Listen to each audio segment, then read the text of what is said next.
It's like a redneck romance heading our way. Olá, bom dia. Hoje eu queria falar um pouco sobre um tipo de moto que é especial para mim. Bem, deixa eu primeiro começar a contar a história.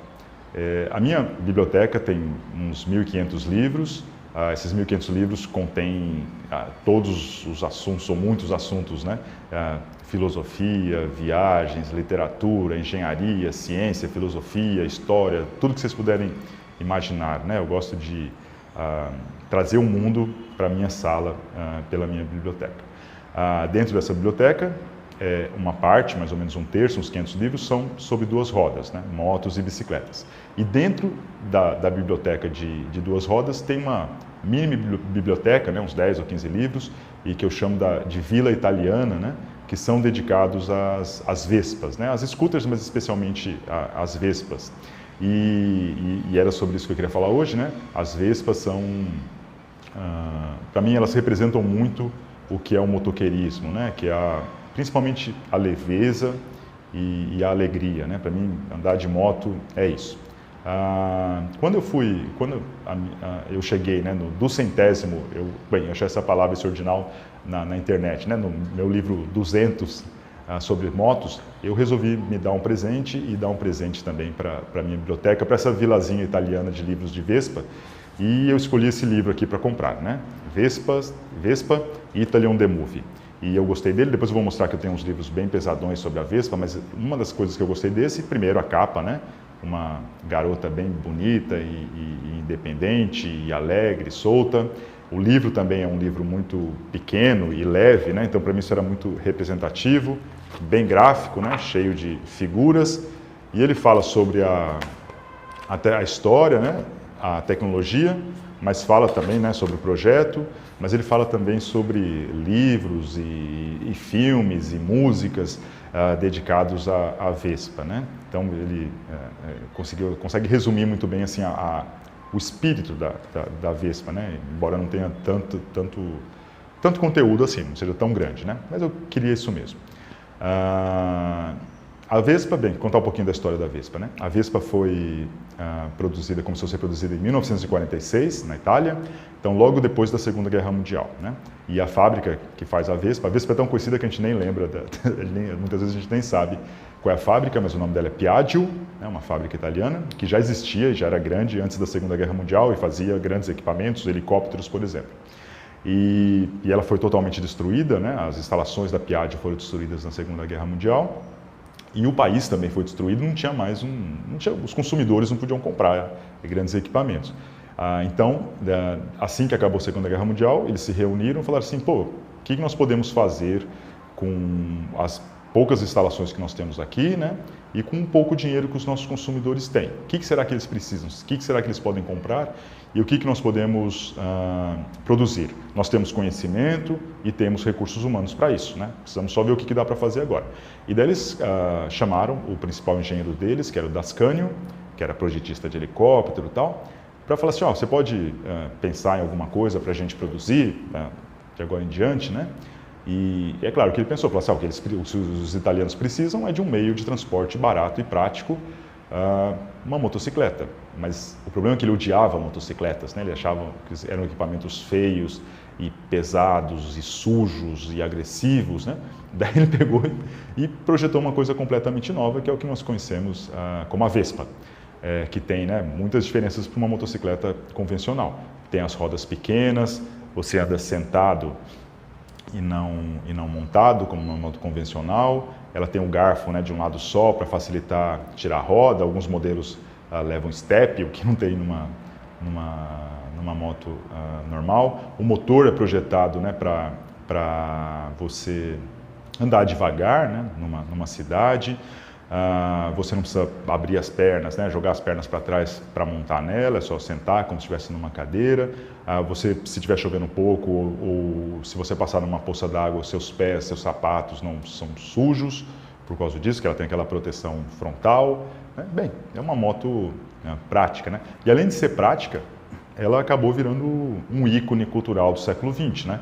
Então, assim, quando as pessoas forem lembrar quais são os grandes designs que lembram, industriais, né, que lembram do século XX, As pessoas vão lembrar do quê? Do Fusca, da garrafa de Coca-Cola, daquela maquininha, né, portátil da Olivetti, e a Vespa, é claro, né, o Walkman da Sony, mas a Vespa vai estar para sempre, né, no imaginário representando o século XX. Né? Eu não tenho uma Vespa por várias razões, embora seja a minha moto preferida. Né? Primeiro, ela é cara pra caramba aqui no Brasil, então eu não teria dinheiro para comprar. Existem algumas motos que imitam a Vespa que eu poderia comprar, mas a roda pequena ela tem muitas desvantagens, né? Embora seja bonitinha, ela tem desvantagens como, por exemplo, se você passar num buraco, a moto fica muito instável, né? Então é perigoso andar numa cidade grande, ela não tem muita potência no motor, você não pode correr muito, então não dá para andar na estrada, nas nossas estradas, né, que os carros correm demais. Até mesmo na cidade, com essas vias expressas, eu acho meio perigoso andar mais devagar do que os carros. Né? E também, embora eu não seja uma pessoa muito alta, né, tenho uma altura média, mesmo assim essas scooters elas são pequenas e o guidão fica batendo no joelho. Então, bem, tem várias razões. Um dia, se eu tiver mais dinheiro, eu terei uma Vespa só para andar aqui perto, ir para o trabalho e voltar, né? Bem, quem sabe um dia, não custa sonhar. Bem, esse aqui era um livro. Eu tenho vários outros livros, né, sobre as Vespas, depois eu vou colocar aqui na descrição do texto, do vídeo, daí vocês podem dar uma olhada, mas só para mostrar, né, que são, em geral, livros bem pesadões, com toda a história e cultura e informações possíveis, né? Ó, tem vários, né? Ó, todos bem pesados, né? Aqui sempre, né? Com um monte de ilustrações. A Vespa, a produção dela é muito gráfica, né? Ela sempre apostou muito nos posters e nos filmes e nas músicas, né? Sempre foi uma coisa muito... O marketing, né? A propaganda da Vespa sempre foi muito bem articulado e muito bem feito, né? Como se diz, é um case de sucesso. Aqui no Brasil é interessante, né? Existe uma outra scooter que talvez seja mais famosa que a Vespa, que é a Lambretta, né? Porque a Lambretta ela era concorrente da Vespa durante um bom tempo lá na Itália, só que ela tinha fábrica aqui no Brasil durante um tempo. Então, por exemplo, quando eu era criança, eu chamava scooter de Lambretta, o termo genérico era esse. E eu tenho também livros sobre a Lambretta também, né? Bem, aí tem um monte de livros, depois vocês olhem aí na descrição se vocês quiserem dar uma olhada. São livros normalmente desse século já 21, né? E contam toda a história dessas scooters. Bem, só contar falar um pouquinho sobre andar devagar de moto, né? Bem, eu já viajei muito de moto, né? Assim, aqui no Brasil, para a Argentina, para o Chile, né? Para o Atacama. E uma coisa que me marcou, uma vez eu estava lá, quando eu estava no Atacama, a gente estava numa cidadezinha chamada Huara, que era uma cidadezinha onde devia ter uma mulher que vendia gasolina lá no meio do deserto e não tinha. Aquele dia a gente estava meio preocupado de não conseguir chegar na próxima cidade e, bem, depois deu certo que a gente estava levando a gasolina de reserva, mas estava preocupado e estava com as motos todas pesadas e a gente estava cheio de equipamento de segurança e tal, e a gente parou para almoçar e daí quando eu olhei para fora da janela tinha uma moça, uma motoqueira que estava viajando ali, né? E a gente foi conversar com ela. E ela estava chupando sorvete ali no meio do deserto, olhando para lá, sem equipamentos e sem roupas e sem nada. E tranquila e não estava preocupada se ia ter gasolina, se não ia ter. E isso foi muito marcante, né? Assim, eu falei assim, pô, às vezes a gente anda pesado demais, né? E não é isso que é andar de moto, né? Andar de moto é andar com tranquilidade, leve. Depois esse sentimento aconteceu de novo, quando a gente estava voltando, já estava na Argentina, né? E daí nós paramos num posto e encontramos uns rapazes que estavam numas motos, tipo umas CGs, né? Todo carregados, né? De compras. Eles tinham vindo lá de Foz do Iguaçu, eles tinham ido para Foz do Iguaçu comprar roupas e tal, e estavam voltando de moto para a cidade deles, lá na Argentina, e já tinham andado cerca de 1000 quilômetros, e eles estavam com vergonha de falar com a gente, porque as nossas motos eram grandes e nós tínhamos equipamentos legais e tal. E a gente, o contrário, né? Falei assim, pô, esses caras que são aventureiros de verdade, já andam 1000 quilômetros e com essas motos pequenas e de uma forma totalmente livre e tal. E daí quando a gente conversou foi engraçado, né? Os dois grupos estavam com medo e quando a gente começou a conversar, um pôde mostrar a admiração para o outro grupo, né? E acho que eles ficaram contentes, né, de serem valorizados. Acho que eles não conseguiam ver o valor que eles tinham, né, do que eles estavam fazendo, e acho que, pelo menos, serviu para exaltar isso neles, até na própria consciência deles, né? Então, para mim, quanto mais eu viajava, mais eu percebia que andar de moto, assim, é um estado de espírito, né? Não importa se você vai até na padaria, se a sua moto é grande ou se a sua moto é pequena, né? É isso. E, de novo, né? E a Vespa, para mim, representa muito bem isso, né? Eu andei poucas vezes de scooter, né? Uma das vezes que eu andei de scooter foi uma viagem que eu fiz aqui para uma cidade aqui do Nordeste, e eu fui de avião, né? E fui passar uns dias com uma amiga, e ela tinha um scooter, e a gente passou esses dias passeando de scooter, né? A gente parava para chupar sorvete, para ir no cinema, para olhar a praia, para subir num parque, né? Depois eu vou colocar uma foto aqui como prova disso. E foi assim uma das viagens mais legais e mais soltas, e que eu tenho mais boas lembranças, né? De passar com esse scooter. Um dia eu queria, de novo, né? Assim, voltar a poder andar de scooter por aí. Eu tenho outros livros também sobre scooters, mas eu queria comentar sobre alguns, que eu já escrevi textos no Equilíbrio em Duas Rodas, mas deixa eu comentar. Um deles é esse daqui, que é o Spotted in France, né?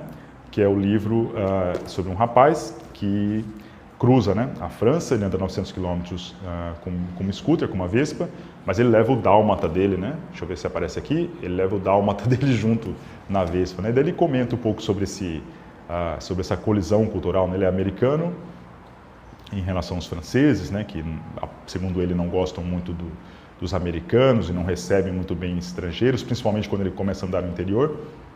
Mas como a Vespa, né, e principalmente o cachorro, né, abrem os caminhos para ele. Então ele está ali, ninguém dá bola para ele quando ele chega numa cidadezinha, mas alguém vê o cachorro dele, ou vê que ele está numa Vespa, daí já começa a puxar conversa, se abre, né? E como isso foi legal para ele, até gente que não anda de moto, né? O livro é mais ou menos dividido em duas partes. Uma parte que é a viagem que eles fazem, né, ele e o JP, que é o cachorro, de moto. E o motivo dessa viagem é que esse cachorro, ele é um cachorro que tem pedigree, né? Embora o cara seja um cara bem perrapado, mas por alguma razão ele tem um cachorro com pedigree. E daí ele vai levar esse cachorro para cruzar com uma cadela, né? Por isso que é essa viagem toda num canil super famoso e tal. E daí quando chega nesse canil, ele fala sobre, então para quem gosta de cachorros é legal. Ele fala sobre o encontro amoroso do cachorro dele, JP, com a cadela com quem ele vai cruzar, né? Daí a timidez e depois como as coisas às vezes têm o seu próprio tempo, né? Para esse relacionamento dar certo. E é legal, só adiantando um pouquinho, depois no final os cachorrinhos ficam juntos, né? Não é só um sexo casual. Outro livro que eu gosto muito é esse daqui, que é o Vroom with a View. Esse aqui, o título, né? Existe um livro famoso, né, de 1908, e depois virou filme, que chama Room with a View, né? Que é um quarto com uma vista, né? Room with a View. E aqui ele fez uma brincadeira e, ao invés de room, é vroom, colocou um V, né? Que é o barulho da moto. E esse cara aqui, ele é um australiano, e ele escreve sobre viagens, e ele vai fazer 40 anos e começa a entrar na famosa crise existencial, né? Quando o homem começa a perceber que ele passou 40 anos perseguindo as coisas erradas, e daí começa a falar assim, pô, o que é a vida, né? O que eu quero realmente da vida? Com quem eu quero estar, né? E daí ele fala assim, pô, o que eu sonhava quando era adolescente? O que eu queria ter, né? Daí ele começou a buscar na imagem dele. Ele falou assim, a imagem para mim de o que é legal, assim, o que eu gostaria de ser quando adulto, é ser o Marcello Mastroianni, parar lá em Roma, numa praça, com a minha Vespa, fumar um cigarro, e do outro lado tá passando a Sofia Loren chupando um gelato, e eu paquerar com ela, né? E daí ele falou assim, pô, é isso. Daí foi lá, comprou uma Vespa bem antiga, né, 1961, mais velha do que ele, né? Ele tinha nascido em 62, e foi para a Itália, passear por lá. E ele demorou assim 6 meses para fazer uma viagem de 300 quilômetros, né? Não é uma coisa ele não estava com pressa nenhuma, né? Isso é muito, muito legal, né? Normalmente a gente se mata para fazer, acordar de manhã, vamos fazer 300 quilômetros antes de tomar o café, né? Se matando de viajar e ele aproveitando. E é bem engraçado esse livro, né? Assim, tem bastante humor. Então ele vai contando as viagens, né? Uma coisa interessante é que a moto dele é antiga e ela quebra o tempo todo. Mas todo mundo lá na Itália sabe arrumar a Vespa. Então, no final da viagem, a moto está muito melhor do que no começo. E a aventura dele, assim, uma das coisas que ele faz, coloca uma aventura, todo lugar que ele vai parando, ele compra na sobremesa o Kinder Ovo, né? Aquele ovo que vem com um presentinho. Daí o sonho dele era encontrar uma Vespinha verde, e eu não vou contar se ele descobriu isso ou não, né? Eu não consegui ainda encontrar essa Vespinha no Kinder Ovo, mas eu sempre tento procurar. E isso deve ter outras teorias, como por exemplo, que você pode reconhecer como que é o estado de espírito de uma região da Itália, né? Pela forma como eles se referem àquela parte mais bojuda da Vespa, né? Então, alguns lugares chamam aquela parte de pulmão, outros chamam de peitos, outros chamam de bumbum. Daí ele fala assim, pô, dá para ver o que as pessoas pensam aqui na Itália, nessa região, conforme elas chamam dessa parte da Vespa. Uma teoria que ele tem é que sobre os santos italianos, né, que você sempre deve pedir um milagre para um santo iniciante, nunca para um santo famoso, porque um santo famoso tem muitos pedidos, ele não tem tempo. Mas se você fizer um pedido de milagre para um santo novinho, ele vai fazer tudo para te agradar, né, porque ele não tem muitos clientes. E mais um monte de histórias, né? Esse aqui é um livro bem legal e bem inspirador, né? Eu tenho mais alguns livros, esses dois aqui eu queria só recomendar, mas eu não li ainda, né? Esse aqui é Itinap Italy, que é, sei lá, Comendo a Itália, alguma coisa assim, que é um livro também que o cara pega uma Vespa e sai pela Itália, mas é um livro de culinária, né? Pelo que eu vi nos resumos, eu comprei, mas eu vi nos resumos que ele fala muito mais sobre culinária do que sobre a Vespa mesmo, daí acabou não sendo muita prioridade. E esse outro livro aqui, que é um livro em italiano, eu também ainda não li, eu comprei, né, que é um livro italiano, ele conta a história, né, 2.554 quilômetros numa Vespa, né, então contando as várias experiências dele que ele tem na Vespa, mas o que eu gosto mesmo é do título, né, que é brum brum, né, ao invés de fazer o som vrum, como ele está acostumado, ele faz o brum brum. Às vezes um pequeno detalhe como esse é suficiente para a gente gostar de alguma coisa, né? Eu não li ainda porque eu tenho muita dificuldade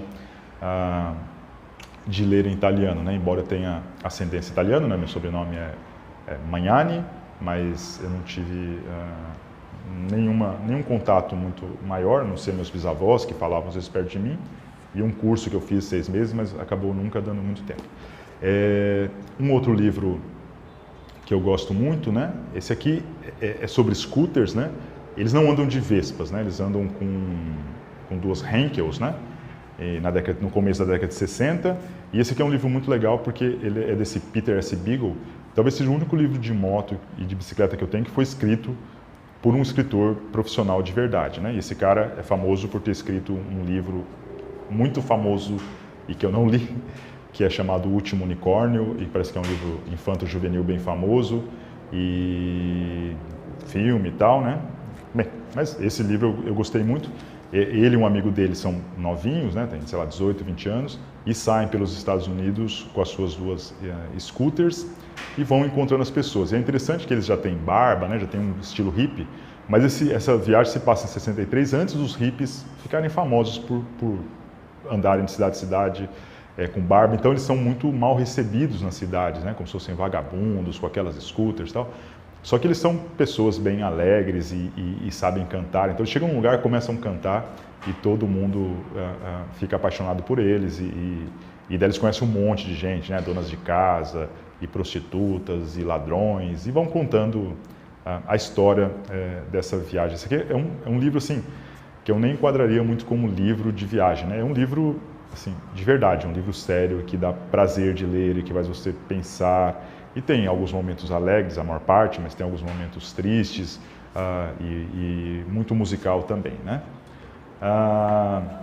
Bem, eu tenho algumas substitutas, né? Como eu não tenho um scooter, não tenho uma Vespa, mas eu tenho sempre umas miniaturazinhas, assim, né? Sempre que eu posso, eu compro, ou então eu ganho, eu adoro ganhar scooters e a minha geladeira, né, tem uma scooter com imã e chaveirinhos, né, e tudo que eu posso encontrar aí sobre scooters eu vou guardando, né. Bem, era isso que eu queria contar um pouquinho, então, a história da Vespa, né, e dessas scooters. É claro que do ponto de vista tecnológico elas deixam muito a desejar, né, por poluírem, não terem muita potência, serem meio perigosas em buraco, em alta velocidade, tem um monte de probleminhas, mas tem o mais importante essa questão, esse aspecto cultural, simbolismo que elas têm, né? Isso é muito bem marcado, né, ou ficou muito bem marcado desde 1953. Em 1953 foram lançados 2 filmes muito importantes para o motoqueirismo. Um deles foi o The Wild One, o Selvagem, né, que eu comentei outro dia aqui, que é com Marlon Brando, Lee Marvin, e que uma gangue de motoqueiros, todos vestidos de pretos, né, com jaqueta de couro e tal. 2 gangues se encontram numa cidade e fecham tudo e começam a brigar, quebrar tudo e tal. E que acabou criando essa imagem, né, que todo mundo tem dos motoqueiros como se fossem bárbaros, que vão invadir uma cidade e estuprar todo mundo, né? Vão bater em todo mundo e brigar, que isso aqui é a imagem dos bikers, né? E as motos deles eram motos inglesas e americanas, e barulhentas e pesadas e tal. Então, esse é um filme que foi lançado em 1953. E um outro filme, né, que foi lançado em 1953, foi o Roman Holiday, né? Que é A Princesa e o Plebeu, que é com a Audrey Hepburn e com o Gregory Peck. E uma das cenas desse filme, né, que é bem famosa, a Audrey Hepburn pega a scooter e ela pilota, e o Gregory Peck está atrás, eles saem fugindo, né, dos paparazzis pela cidade, e isso ficou muito marcado, né, que assim, é uma scooter, né, não é uma moto grande, e é uma garota que está pilotando, independente, alegre, estão felizes, estão sorrindo, né, e estão se divertindo, que daí é uma outra vertente do motoqueirismo, né, acabou representando, então, um pouco também por causa desse filme, né, a scooter acabou representando muito mais esse lado alegre e democrático, realmente libertário das motos, enquanto aquele dos bikers acabou representando sempre essa coisa, né, de hierarquia, militarismo, violência, machismo, né, bem diferente das Vespas. Então, as Vespas representam isso, né? Mas para mim, o que elas representam, né, são boas lembranças de viagens que eu fiz, mas principalmente essa questão, né, de me lembrar que andar de moto é se divertir, né? E não importa com que moto que você está, não importa qual a distância que você vai andar, né? Se você vai andar 2 quilômetros no domingo, ou se vai andar 20 mil quilômetros durante as férias, ou se você trabalha, a questão é se divertir, né? Bem, era isso que eu tinha para falar hoje. Até mais, tchau!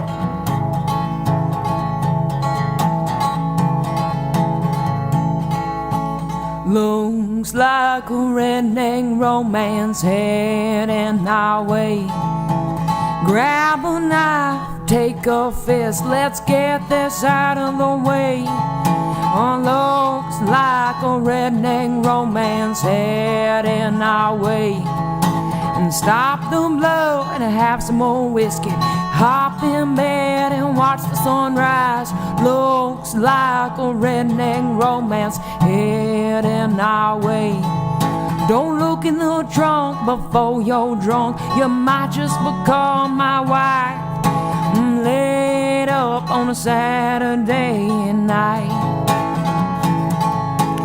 Looks like a redneck romance heading our way.